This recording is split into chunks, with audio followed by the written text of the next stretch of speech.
Nagtataka ka ba kung bakit parang walang gumagana sa buhay mo? Pakiramdam mo ba ay may pumipigil sa iyong pag-unlad? Kahit anong pilit mong magtagumpay, parang aabutan ka ng malas. Maaari kang magtaka kung ano ang iyong nagawa o ginagawa na ginagarantiyahan ang lahat ng mga pagtanggi at pagkabigo na iyong nararanasan. Napagpasyahan mo na ba na ikaw ay inaatake? Marahil ay napagpasyahan mo na ang Diyos ang nagpaparusa sa iyo para sa mga nakaraang kasalanan, o isang taong minsan mong nasaktan ang nagpaparusa sa iyo. Paano kung hindi ito ang mga dahilan ng iyong malas? Alam mo ba na ang ilang mga gamit sa bahay na malamang nataglay mo ay nakakaakit ng malas, negatibong enerhiya, at kahirapan? Malamang nagulat ka sa narinig mo. Sa video na ito, tutuklasin namin ang 9 na nakakagulat na bagay sa iyong tahanan na nakakaakit ng malas at kung ano ang kailangan mong gawin sa lalong madaling panahon upang baguhin ang iyong season ng malas sa good luck. Bago tayo magpatuloy, kung hindi ka pa nakasubscribe, mangyaring gawin ito upang makatanggap ng higit pang mga nakaka-inspire na video. Pagpalain ka ng Diyos. Ano ang maaaring maging ugnayan sa pagitan ng mga bagay sa iyong tahanan at ang malas na iyong nararanasan? Paano maiugnay ang patuloy na pagkawala ng mga trabaho, mga pagkakataon sa negosyo, pagkabigo sa mga relasyon, at iba't ibang pagkabigo na nararanasan mo sa mga bagay na mayroon ka sa iyong tahanan? Ito ay malamang nakakaiba at nakakagulat, ngunit ito ang katotohanan. Ang mga bagay na pinananatili mo sa iyong paligid ay may malakas na epekto sa iyong enerhiya at kaunlaran. Ang mga bagay na ito ay maaaring hindi mukhang mapanganib sa pisikal na pananaw, ngunit mayroon silang espiritual na kapasidad na baguhin ang swerte sa malas. Lahat ay naghahangad ng mga bagay na nagdudulot sa kanila ng kagalakan, kaaliwan, o katuparan sa kanilang mga tahanan. Gayunpaman, ang pag-alam sa kahalagahan o espiritual na implikasyon ng mga bagay na gusto mo sa iyong tahanan ay napakahalaga. Ginagawa nitong unahin mo ang implikasyon ng pagkakaroon ng ilang bagay sa iyong bahay, kaysa sa kasiyahan na mayroon ka para sa kanila. Kapag nagtago ka ng mga bagay na humahawak at nagpapadala ng negatibong enerhiya sa iyong tahanan, nakikibahagi ka sa masamang enerhiya.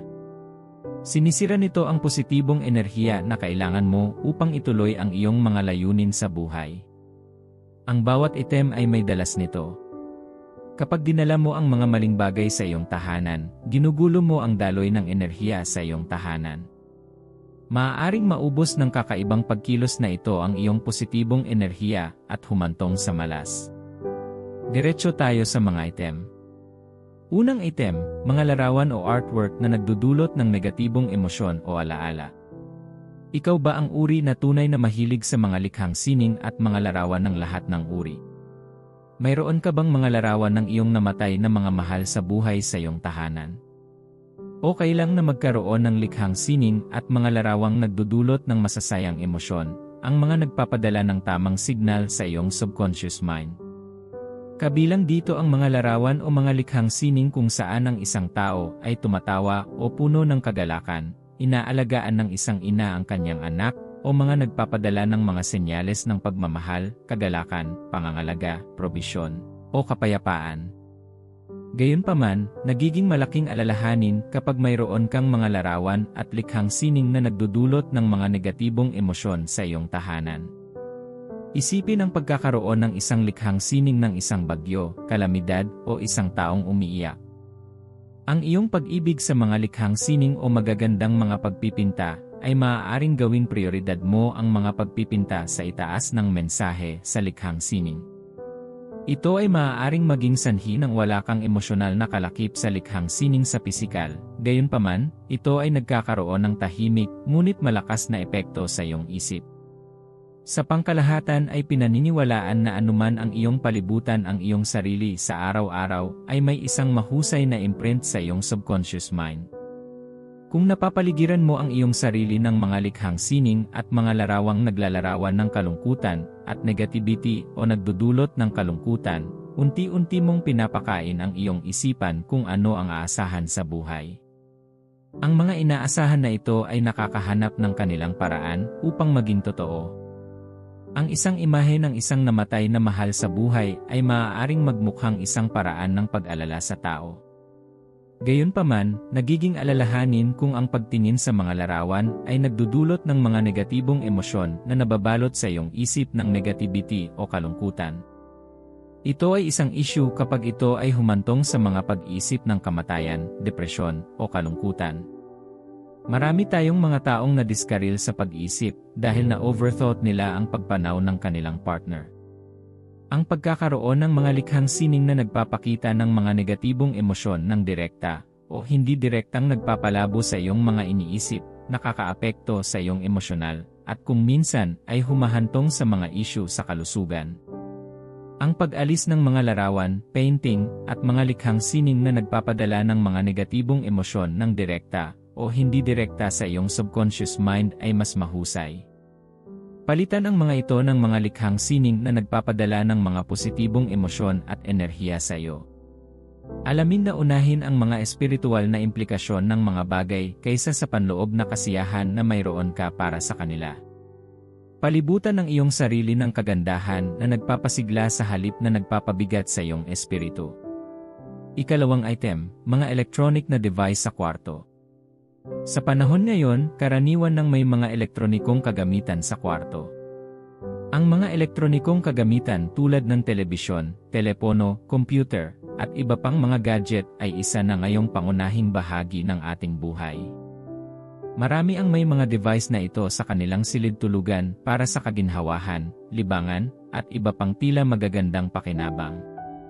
Gayunpaman, ang pag-alam sa mga disadvantages ng mga electronic device sa iyong kwarto ay mahalaga. Nakakatulong ito sa iyong paghambingin at pag-iba ang mga pakinabang at disadvantages, at pag-isipan kung okay ba ang pagkakaroon ng mga ito sa iyong kwarto. Sa psikolohikal, ang kwarto ay para sa pahinga, pagpapanibago ng lakas, at koneksyon sa iyong espiritual na sarili.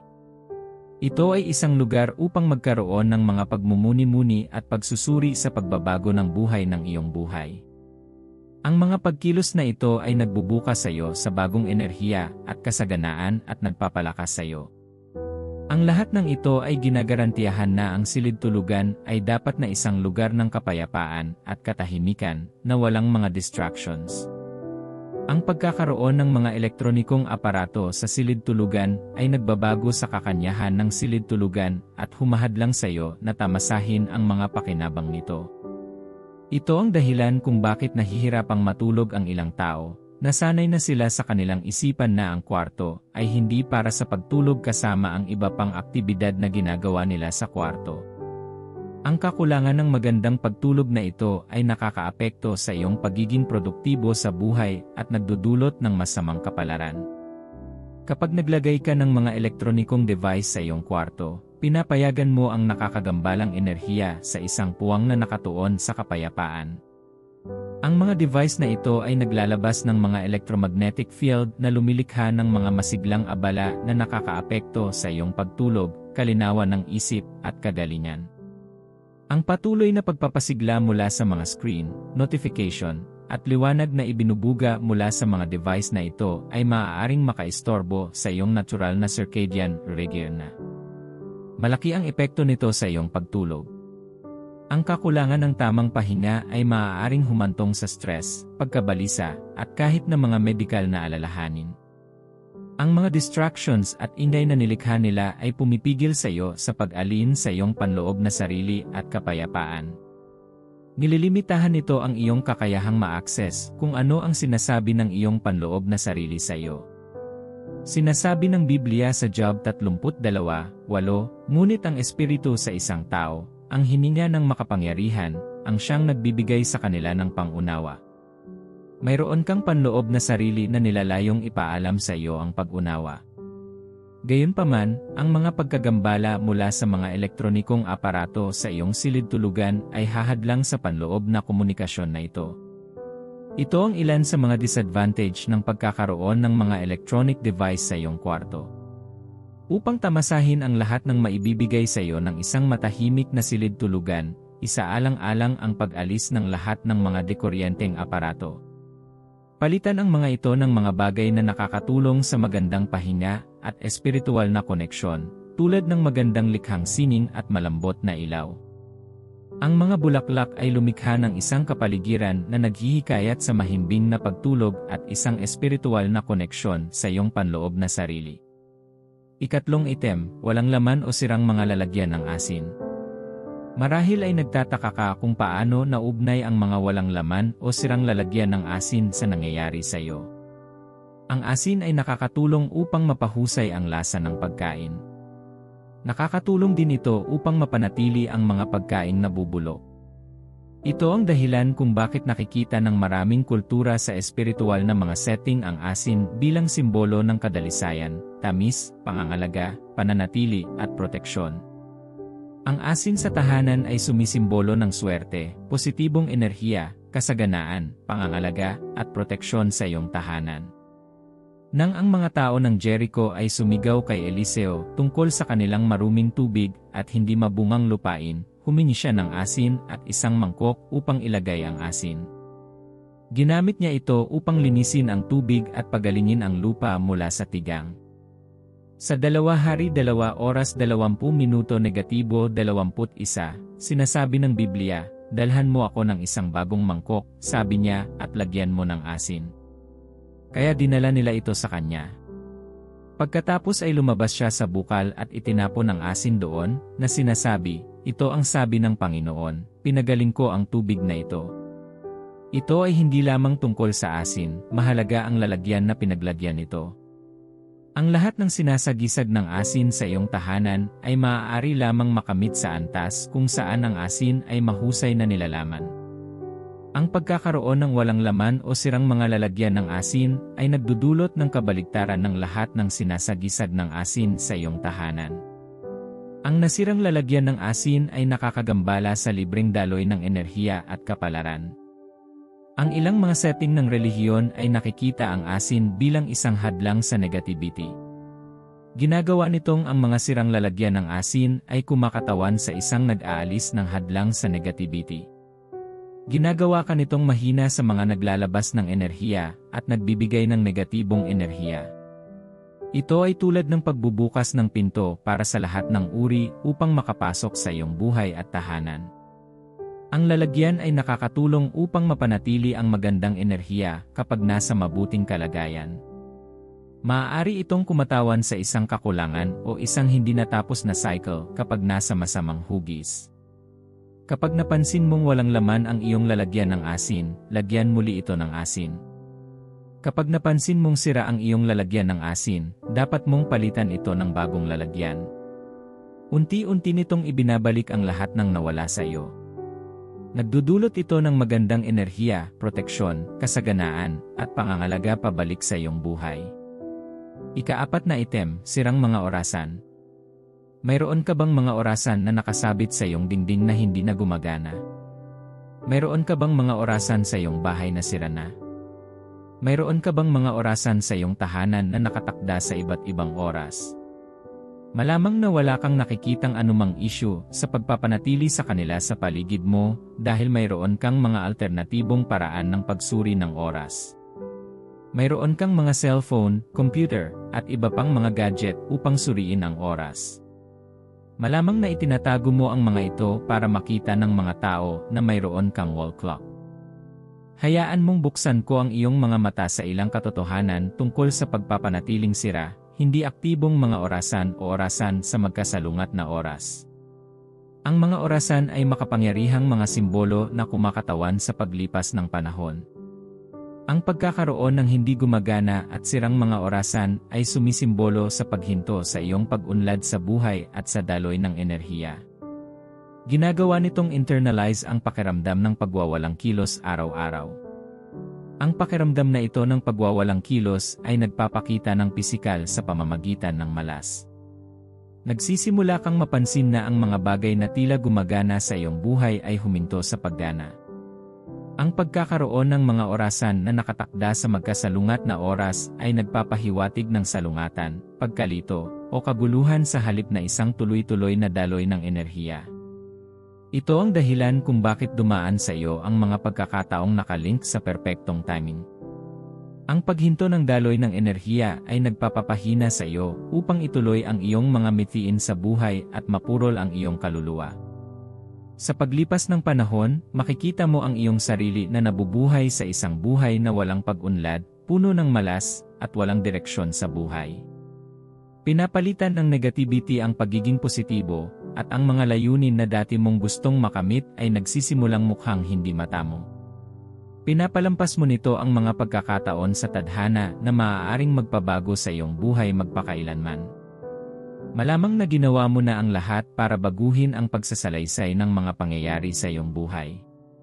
Ang lahat ng mga solusyon ay nagpapawalang bisa dahil ang ugat ng malas ay hindi pa natutugunan. Ito ay tulad ng pagkakaroon ng sakit ng ulo, ngunit naglalagay ng gamot para sa isang ubo. Hindi ito magdadala ng nais na solusyon. Ang simpleng katotohanan na binalak ng Diyos na gamitin para palayain ka ay narito na.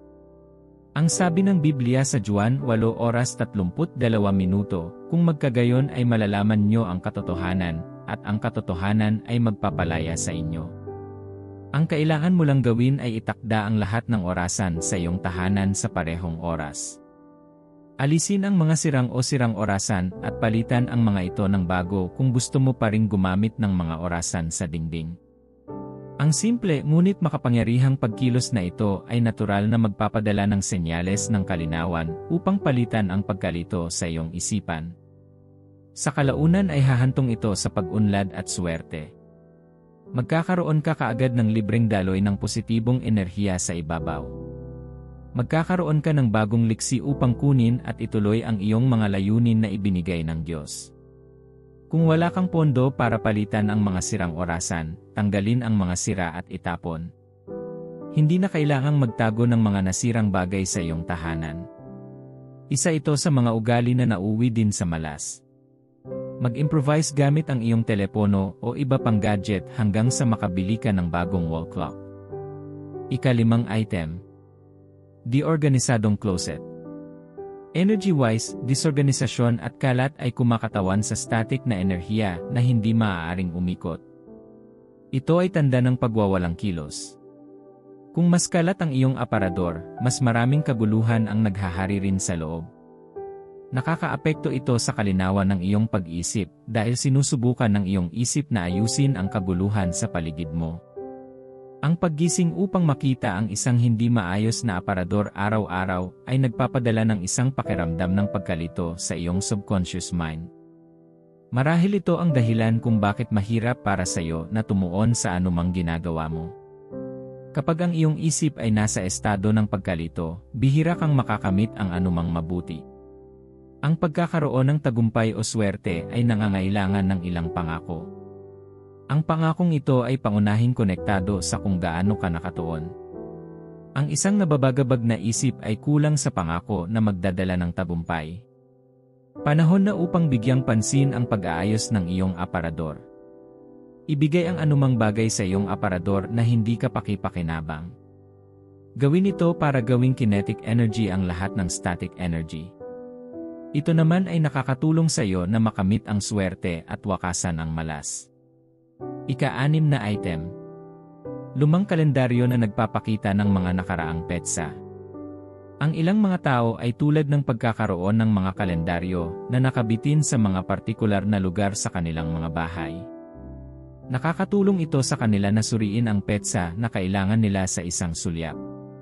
Binibilog ng ilang tao ang mga partikular na petsa sa kalendaryo bilang paalala ng mga appointment na mayroon sila sa hinaharap.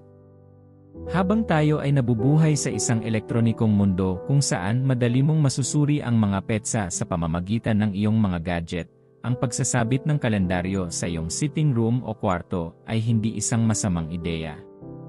Gayunpaman, nagiging issue kapag naghangka ng kalendaryong nagpapakita ng mga nakaraang petsa sa iyong tahanan. Ang mga lumang kalendaryo ay mayroon lamang impormasyon tungkol sa mga sandali na walang kasalukuyang kaugnayan. Kabilang dito ang mga araw na lumipas na at mga appointment na tapos na. Sa madaling salita, ang isang lumang kalendaryo na may mga hindi napapanahong petsa ay nakatuon sa nakaraan at hindi sa kasalukuyan. Maraming mga espiritual na setting ang naniniwala na ang mga lumang kalendaryo ay sumisimbolo sa pagiging natigil sa nakaraan.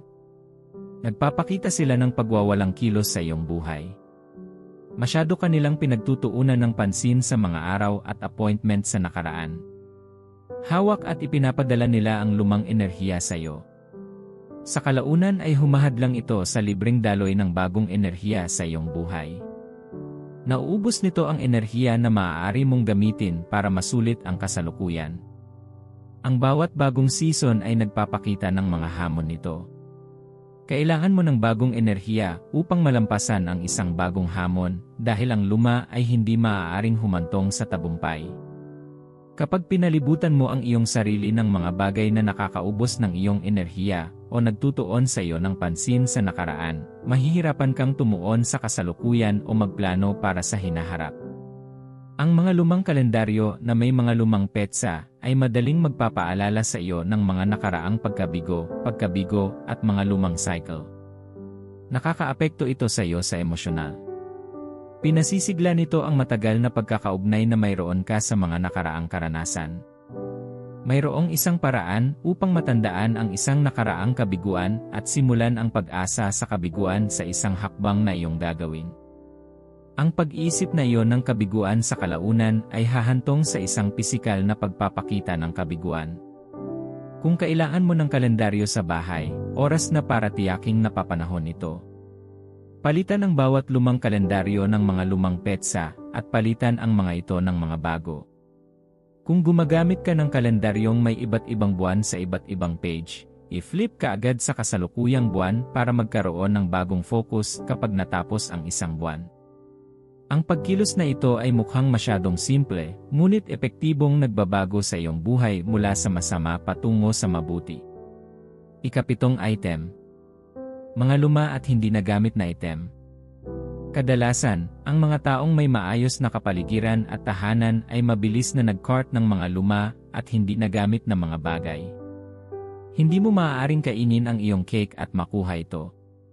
Ito ay alinman sa gusto mong panatilihin ang mga luma at hindi nagamit na mga bagay, at ang iyong tahanan ay magiging kalat, o binitawan mo ang mga bagay na ito upang magkaroon ng isang walang kalat na tahanan.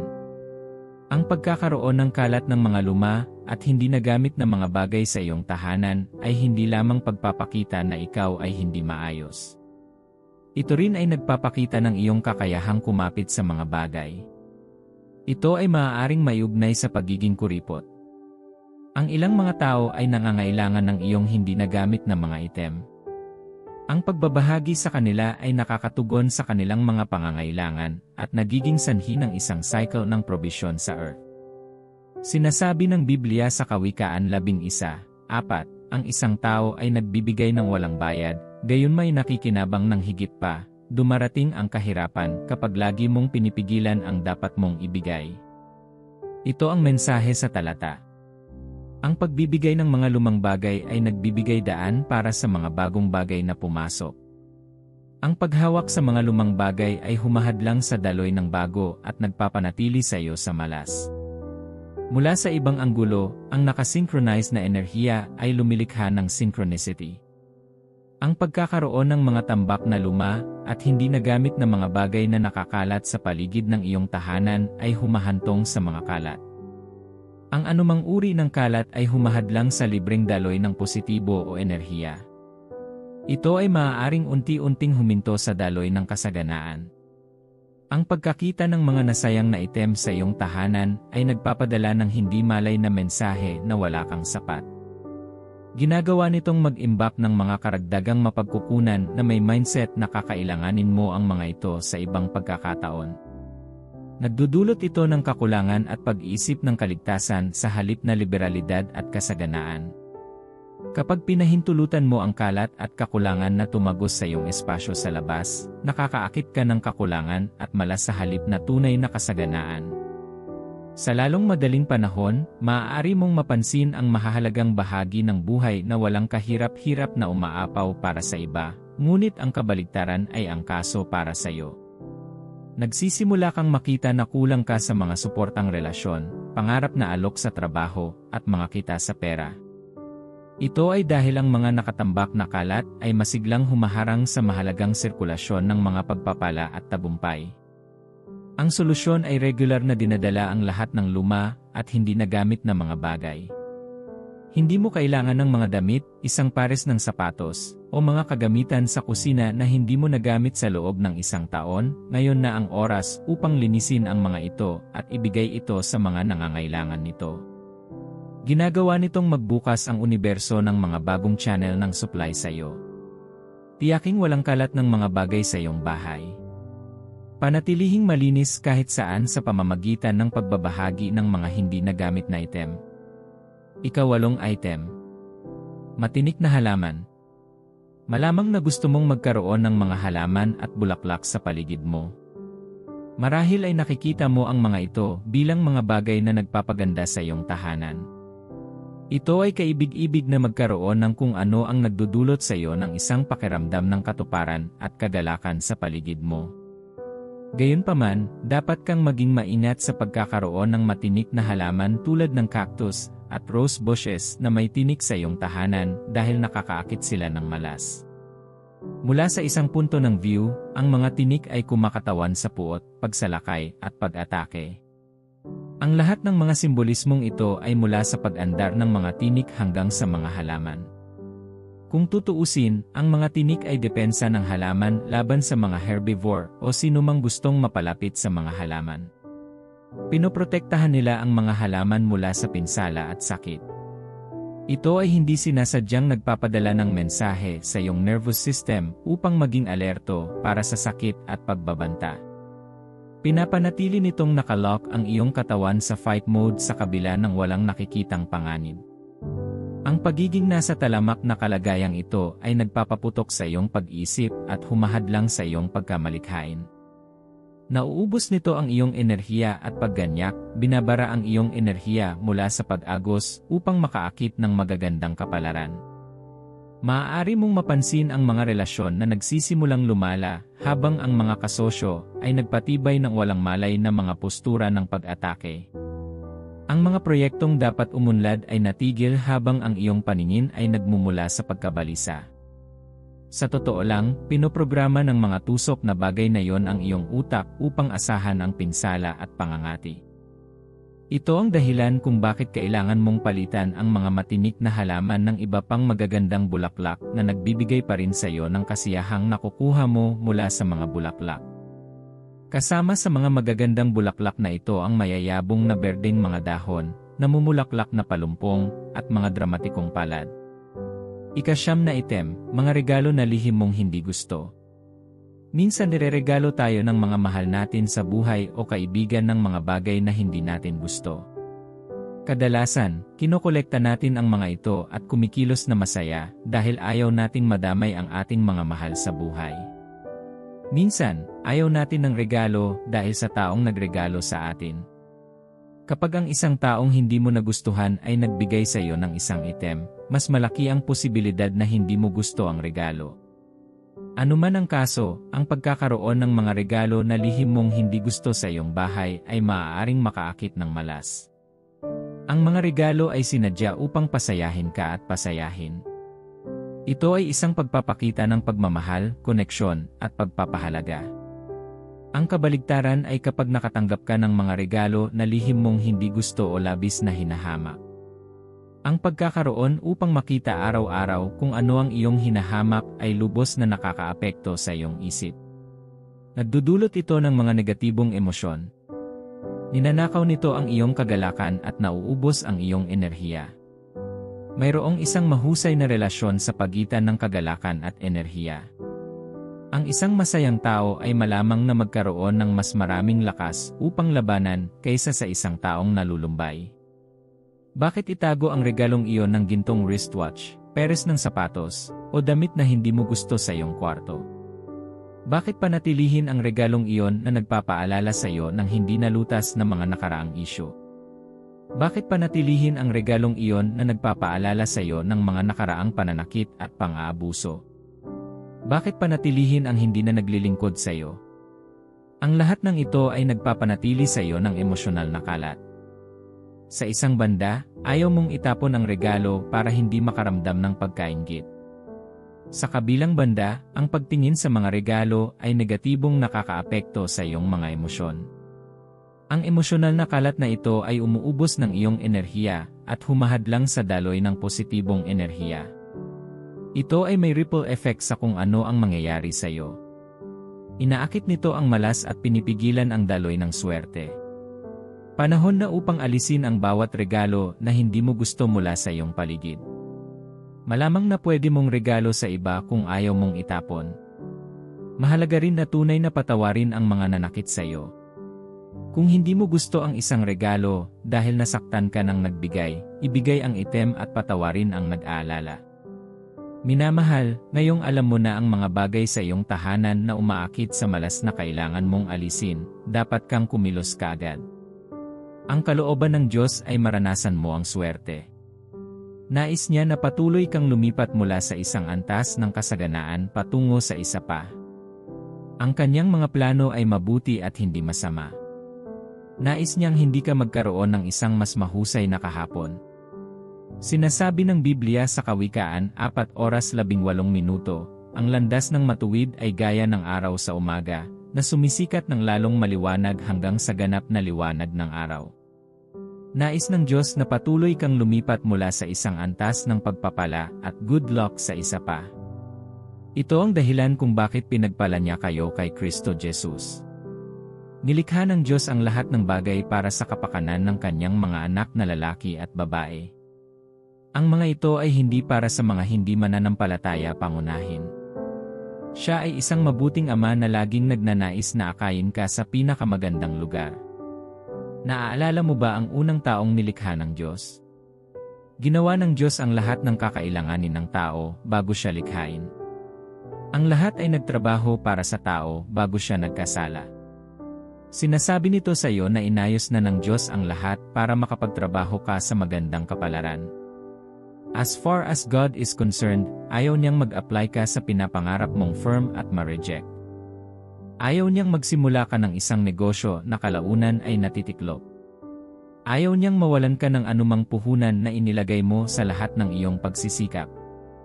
Gayunpaman, mayroon kang bahagi na dapat gampanan. Sa James 2:17, sinasabi ng Biblia, sa parehong paraan, ang pananampalataya sa kanyang sarili, kung ito ay hindi sinasamahan ng gawa, ay patay. Kung gaano kakapangyarihan ng Diyos, malilimitahan mo siya sa iyong buhay. Kahit gaano kalakas ang mga pangako ng Diyos, mapipigilan mo ang mga ito na mangyari sa iyong buhay. Ang isang paraan para gawin iyon ay ang pagpapabaya sa iyong bahagi ng mga pangako ng Diyos. Ang responsibilidad ng Diyos ay buksan ang iyong mga mata sa mga bagay na umaakit sa malas sa iyong buhay, ngunit dapat mong alisin ang mga ito at tiyaking hindi mo na sila papayagan sa paligid mo. Hindi bababa ang Diyos para tulungan kang gawin yon, responsibilidad mo ito.